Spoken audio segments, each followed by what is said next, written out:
मुख्यमंत्री हेमंत सोरेन ने बजट सत्र का ऐलान कर दिया और ऐसे में कहा जा सकता है कि बजट सत्र को लेकर जितने भी विभागीय मंत्री हैं वो काफ़ी अलर्ट मोड में, और जनता से जो चुनाव से पूर्व वादा किया गया था उसको पूरा करने के लिए इस बजट सत्र को लेकर सभी तैयारी कर रही है। और इसी के तहत मंत्री दीपिका पांडे सिंह से जब बात की गई तो उन्होंने कहा कि हमने वादा किया था चुनाव से पूर्व कि मैया सम्मान योजना देंगे, और मैया सम्मान योजना में जो राशि है वो 2500 की होगी और हमने उसको पूरा किया है।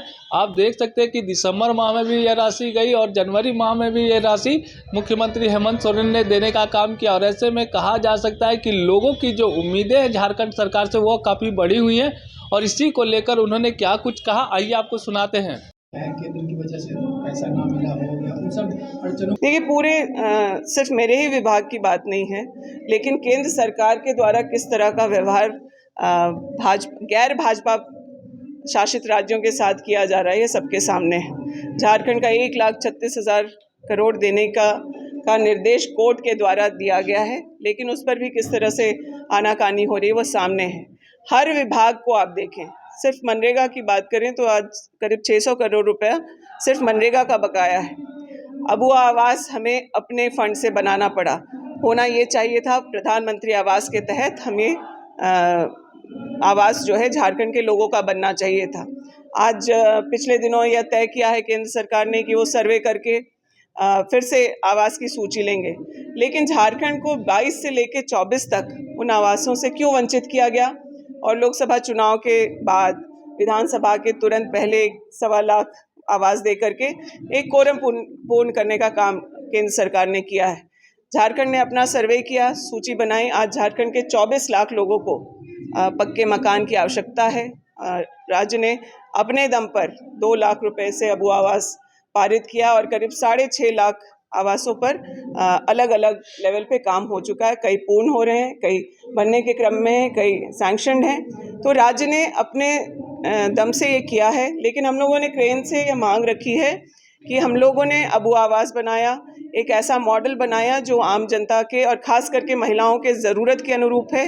आप उस मॉडल को भी सैंक्शन करें और साथ ही साथ 1,20,000 जो पैसा आज लोगों को मकान बनाने में सहयोग किया जा रहा है उसको बढ़ाते हुए पूरे देश के लिए ही प्रधानमंत्री आवास के लिए 2 लाख रुपए प्रति आवास सैंक्शन किया जाए और उसमें रसोई घर और शौचालय की व्यवस्था ज़रूर हो।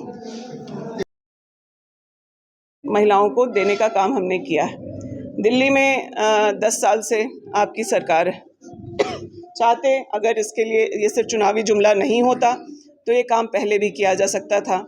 पंजाब में आपने ऐसा वादा किया था जिसको 3 साल बीतने पर भी पूर्ण नहीं किया है।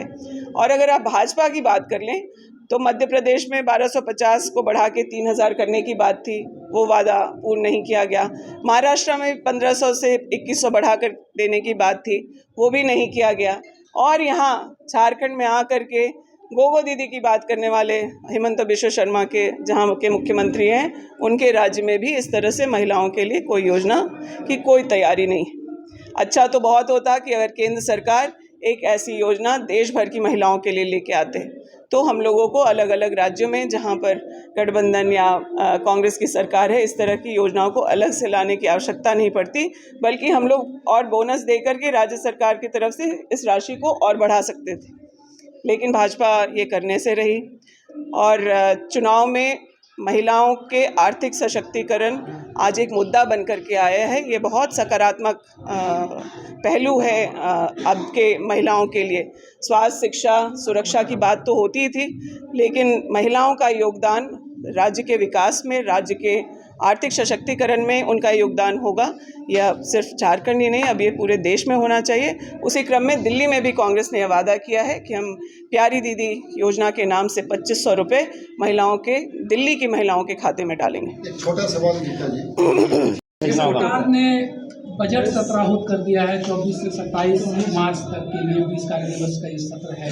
कितनी उम्मीदें इसमें लगाई जाए कि जो बातें कहा गया था 7 गारंटी के तहत उसकी झलक इस बार बजट में दिखेगी?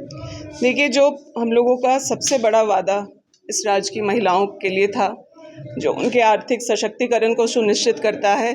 इस राज्य को एक विकसित राज्य की तरफ बढ़ाने में जिस कदम से बहुत तेज़ी मिलेगी, गतिशील होगी वो बात, वो हमने पूर्ण किया है। मैया सम्मान योजना के तहत पहले 4 महीने 1,000 रुपये आए और हम लोगों का वादा था इस राज्य की महिलाओं को, अपनी बहनों को, कि हम सरकार में आए तो पहले महीने से ही आपको 2,500 रुपये मिलेंगे। आप सब जानते हैं पूरी तैयारी थी, 28 दिसंबर को पैसा हस्तांतरित होना था मुख्यमंत्री जी के द्वारा, लेकिन आदरणीय स्वर्गीय डॉक्टर मनमोहन सिंह जी के देहांत की वजह से और फिर जो राजकीय शोक था उसकी वजह से इस कार्यक्रम को 7 दिन आगे बढ़ाया गया और परसों 6 तारीख को यह सुनिश्चित किया गया कि बहनों को उनके हक का हमने जो वादा किया था उसको पूर्ण करें और 2,500 रुपये महिलाओं के खाते में डाले गए। हमें अपने अन्य वादों पर भी उतनी ही गंभीरता है और एक एक करके हम राज्य के हित में यहाँ के लोगों की ज़रूरतों के अनुरूप हमारी सभी गारंटियों को पूर्ण करेंगे।